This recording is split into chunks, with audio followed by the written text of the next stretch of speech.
Hello and welcome to the money nine. मैं हूं सिमरनजीत सिंह और मेरे साथ हैं मनी नाइन की editor Priyanka Sambhav ma'am. Hello Simranjeet. Hello ma'am. तो आज का टॉपिक हमारा इंटरेस्टिंग होने वाला है क्योंकि ये मुद्दा सीधा जो है वो आपसे जुड़ा हुआ है, आपकी जेब से जुड़ा हुआ है। क्योंकि अगर आप आने वाले दिनों में लोन लेने की सोच रहे हैं, किसी भी तरीके का लोन लेने की सोच रहे हैं, तो आपको बता दें कि आरबीआई अब एक नया नियम लेके आ रहा है जिसके बाद लोन लेना बिल्कुल भी आसान नहीं होने वाला है। इससे आपके लिए तो थोड़ी परेशानी हो सकती है, साथ ही बैंकों के लिए भी एक बड़ी आफत जो है वो आती हुई नजर आ रही है। तो क्या ये नया नियम है, कब से लागू होंगे, इस पूरे मुद्दे पर हम प्रियंका मैम से बात करेंगे। तो प्रियंका मैम, ये क्या नया फ्रेमवर्क, क्या नए रूल्स आरबीआई लेकर आ रहा है, इसको थोड़ा सा डिकोड कीजिए आप प्लीज। ईसीएल फ्रेमवर्क यानी जी expected credit loss framework RBI ने बैंकों को कहा है कि 1 अप्रैल 2027 से उन्हें ये एक नया फ्रेमवर्क जी लागू करना है। सिमरनजीत ने कहा कि ये बैंकों के लिए एक आफत है और ये शुरुआत में जब हम नियम देख रहे हैं तो आफत ही लग रही जी है, लेकिन ये शॉर्ट टर्म पेन है, लॉन्ग टर्म में बैंक्स भी गेन करेंगे। लेकिन उससे पहले मैं समझाना चाहूंगी ये एक्सपेक्टेड क्रेडिट लॉस जो फ्रेमवर्क है ये क्या है सिमरनजीत। हम्म, तो पहले होता था इनकर्ड लॉस फ्रेमवर्क, उसको जी रिप्लेस करेगा ये ईसीएल। यानी आपको पहले से ही एक्सपेक्टेड यानी हम्म, आपको पहले से ही क्या आपके अनुमानित लॉस है जी उसका एक आपको फ्रेमवर्क तैयार करके जब जो भी आप लोन देंगे उसमें आपको पहले से ही हर लोन की क्वालिटी पर उसके हिसाब से प्रोविजनिंग करनी जी होगी। उसके हिसाब से कुछ पैसा जो है वो प्रोबेबिलिटी की अगर वो लोन बैड लोन बन जाए तो हम्म, कितना घाटा हो सकता है उसकी प्रोविजनिंग आपको पहले से करनी होगी। पहले क्या होता था, इनकर्ड लॉस, जब लॉस हो जाता था तब बैंक उसे प्रोविजनिंग करते थे। अब उन्हें पहले से ही एक अनुमान लगाना होगा कि इस लोन की क्या क्वालिटी है, उसे मैं किस लेवल पे रखूंगा, क्योंकि 3 हम्म, स्टेज दिए गए हैं, स्टेज 1, स्टेज 2, स्टेज 3।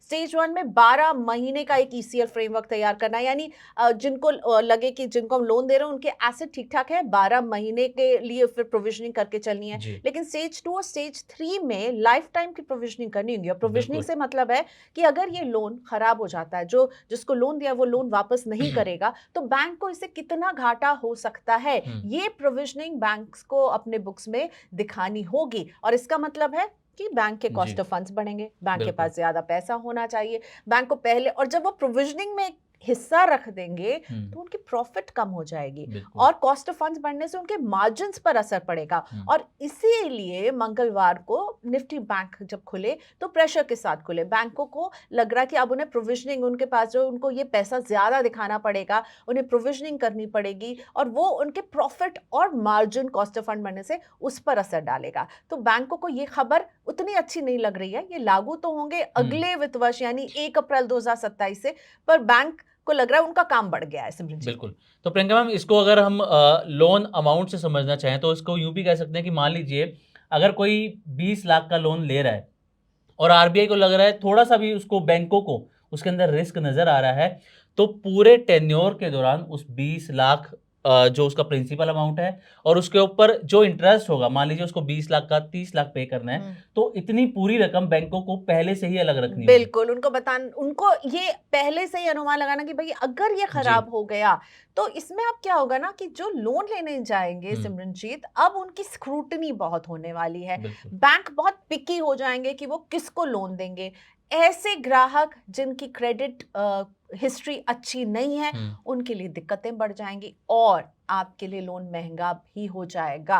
क्योंकि बिल्कुल। ऐसे लोगों को बाहर करने के लिए जो लोन शायद पे नहीं कर पाए, इसलिए रेट ज़्यादा रखा जाएगा। रेट हुँ, ज़्यादा हुँ। होगा तो वही शख्स लोन लेगा जिसको कैपेबिलिटी होगी कि हाँ, मैं इसे चुका पाऊँगा। तो ज़्यादा कॉन्फिडेंस मिलेगा कैसे? जब बैंक स्क्रूटनी ज़्यादा करेंगे, जी। ज़्यादा सवाल पूछेंगे, आपके जो क्रेडिट का पूरा बिहेवियर रहा है उसको देखा जाएगा, आपकी लोन रीपेइंग कैपेसिटी को देखा जाएगा और इन सब में आपके लिए लोन महँगा होगा और लोन मिलना भी जो है वो मुश्किल हो जाएगा अब आने वाले दिनों में। लेकिन देखिए अभी क्या हो रहा है, तुरंत जी। बैंक्स भी रिएक्ट कर रहे हैं। बैंक के शेयरों में हमने दबाव हुँ, देखा, पीएसयू बैंक हो या निजी बैंक हो, सब में ये दबाव देखा क्योंकि उनको लग रहा है कि भाई अब जो है हमें कुछ पैसा अलग रखना है, तो उनके प्रॉफिट जी। पर तो डेफिनिटली असर पड़ने वाला है।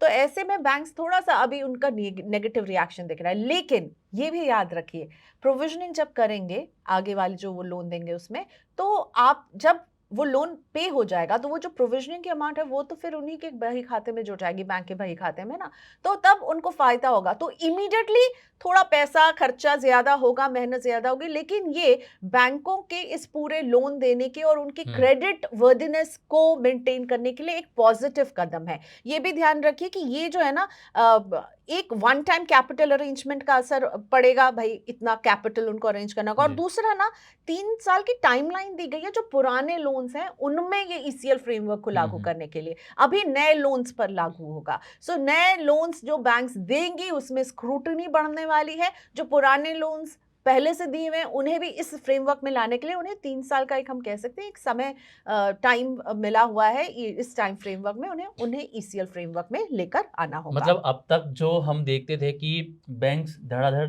लोन दे रहे थे, स्पेशली पर्सनल लोन की अगर बात करें तो पर्सनल लोन खूब बांटे जा रहे थे। अब वो थोड़ा सा मुश्किल होने वाला है क्योंकि यहाँ पर हम कह सकते हैं कि जांच थोड़ी सी ज्यादा, बैंक जो है ज्यादा टफ स्ट्रिक्ट हो होने गए हैं, वाले हैं। बिल्कुल। कंप्लायंस रूल जो है वो बैंकों के लिए टफ कर दिए गए हैं जी। कि धड़ल्ले से आप आसानी से जो है लोन नहीं बांट पाएंगे। आपको हर लोन को 3 कैटेगरी में, स्टेज 1, स्टेज 2, स्टेज 3, जी। जिसको आप लोन दे रहे हैं उसकी रीपेमेंट कैपेसिटी के आधार पर आपको पहले तय करना है। अभी तक क्या होता था, लॉस जब हो जाता था तब बैंक कहते थे कि भाई ये लॉस हो गया, अब बिल्कुल। हमें इतनी प्रोविजनिंग करनी होगी, ये करनी होगी। लेकिन अब उन्हें पहले से ही इस सोच के साथ चलना है कि भाई क्या प्रोबेबिलिटी है इस लोन के खराब होने की, और उस हिसाब से उन्हें कुछ जी। पैसा अलग लेकिन रखना मैम है। बैंकों को जो फंड अलग रखना है, ऐसे में बैंकों को भी तो ज्यादा फंड की जरूरत पड़ेगी, वो भी ज्यादा डिपॉजिट की जरूरत उनको भी पड़ेगी। बिल्कुल बिल्कुल। जबकि अभी भी अगर हम देखें तो बैंक डिपॉजिट की समस्या से तो जूझ ही रहा है, लोग कम पैसा जमा कर रहे हैं। तो आने वाले टाइम में क्या आपको लग रहा है कि डिपॉजिट की जो प्रॉब्लम है और थोड़ी बढ़ सकती है बैंकों के लिए? बैंकों के लिए वही तो आरबीआई ने कहा कि जी। ये जो है इस कदम से वन टाइम कैपिटल अरेंजमेंट जो है वो अभी शुरुआत में उनको चाहिए होगा इसको सर्विस करने के लिए, इस रूल को लागू करने के लिए। ऑलरेडी हम देख रहे हैं बैंकों की जो क्रेडिट देने की जो रफ्तार है और डिपॉजिट की जो अमाउंट है वो कम है, यानी बैंकों के पास कम पैसा है, वो ज्यादा लोन दे रहे हैं, इस समस्या से जूझ रहे हैं। इससे पहले हमने आरबीआई की बैंकों के साथ एक मीटिंग देखी जहां उन्होंने कहा कि आप अपने डिपॉजिट को अट्रैक्टिव बनाइए, आप उसमें पहले से ही जो है आप कुछ ऐसे डिपॉजिट्स लाइए जो मार्केट लिंक रेट लोगों को दें। जो एफडी में या सेविंग्स बैंक में पैसा रखने के लिए लोग जो है वो आकर्षित हों, आप अपनी एफडीज को कैसे आकर्षित बना सकते हैं। और अब बैंक को और पैसा चाहिए, इसीलिए मैंने कहा कॉस्ट ऑफ फंड बढ़ जाएगा, तो उनके लिए मार्जिन्स में यहाँ पर हम प्रेशर आते हुए देखेंगे। तो डिपॉजिट पे भी हम देख सकते हैं असर, क्योंकि बैंकों को ज्यादा पैसा चाहिए, लेकिन डिपॉजिट का सीधा सीधा रिश्ता जो है वो आरबीआई के रेट से भी जुड़ा रहता है। वो केवल इस वजह से कि आपको ज्यादा पैसे रखने हैं और बढ़ा दे बैंक, सीधा सीधा बैंक इंडिविजुअली ये फैसला नहीं ले सकता, लेकिन बैंक कहाँ फैसला ले सकता है कि वो किसको लोन देगा। बिल्कुल। वो सिमरनजीत को लोन देगा या वो प्रियंका को लोन देगा। उसके लिए अगर वो सिमरनजीत को लोन दे रहा है तो उसको वहां पर क्या दिक्कतें हो सकती हैं, और अगर वो प्रियंका को दे रहा है तो क्या दिक्कतें हो सकती हैं, ये बैंक के कंट्रोल में है। तो यहाँ इसीलिए हम लोन पर क्रेडिट, जो इजी अवेलेबिलिटी ऑफ क्रेडिट हो गई थी, धड़ल्ले से पर्सनल लोन बांटे जा रहे थे, होम लोन वगैरह में तो फिर भी स्क्रूटनी हो जाती है, पर पर्सनल लोन और क्रेडिट कार्ड जो है एक समस्या जो थी, जो कि इनका ग्रोथ हम देख रहे थे, उसको रोकना चाहती है।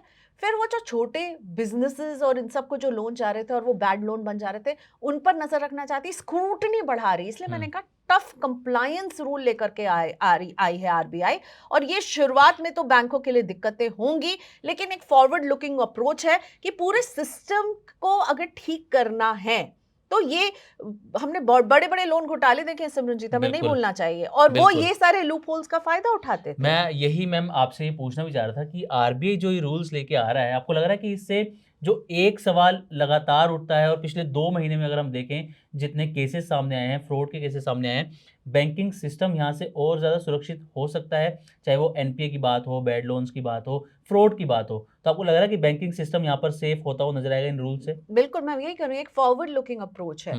शुरुआत में शॉर्ट टर्म पेन पर लॉन्ग टर्म गेन बैंक्स का। शुरुआत में पैसे इकट्ठा करना वो दिक्कत होगी, प्रोविजन करना वो दिक्कत होगी, पर धीरे धीरे ये सेटल होती जाएंगी। मूडीज ने जब अक्टूबर में आरबीआई ये सारे ड्राफ्ट नियम लेकर आया था, तो मूडीज ने भी यही कहा था कि ये जरूर जो है शुरुआत में दिक्कत लग सकती है, लेकिन जो उनके कैपिटल अरेंजमेंट के कैपेसिटी पर भी असर डालेगी, लेकिन कम असर डालेगी। और साथ ही में इसको वो ऑब्जर्व कर सकते हैं अगर वो अपने डिविडेंड पे आउट को थोड़ा कंजर्वेटिव कर देंगे बैंक्स तो, और 50 टू 80 बेसिस पॉइंट का फर्क पड़ेगा। जी। प्लस अगर हम इंटरनेशनल बैंक के दायरे में आना चाहते हैं, जैसे इंटरनेशनली बैंक्स जो काम करते हैं, तो उसके लिए भी इसे लागू करना एक अच्छा कदम है।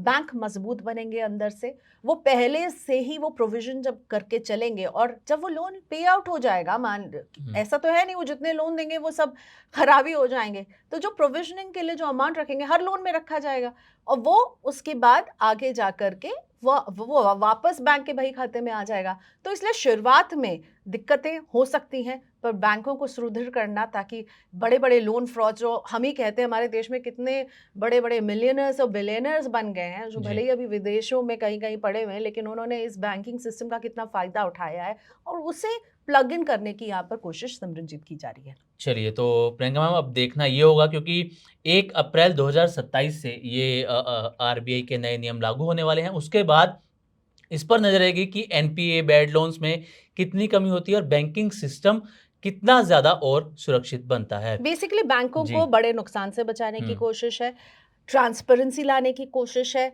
बैंक्स जिस धड़ल्ले से आसानी से कर्ज दे रहे हैं, उसमें गुड बैड अगली लोन क्या है हुँ, कुछ हुँ। पता नहीं चल रहा है, उसको जो है प्लग इन करने की कोशिश है। और इसीलिए जो लोन टेकर्स हैं हुँ। उनके लिए सिमरनजीत ये खबर जो है ना, जी। उनके लिए दिक्कतें कर सकती है, लेकिन यही है बैंकों के लिए ये अच्छा है कि हुँ। क्रेडिट वर्दिनेस जो है वो और ज़्यादा सख्ती से उसे एनालाइज करने वाली है। चलिए, thank you so much ma'am, इस पूरे टॉपिक को डिटेल में समझाने के लिए, डिकोड करने के लिए बहुत-बहुत शुक्रिया।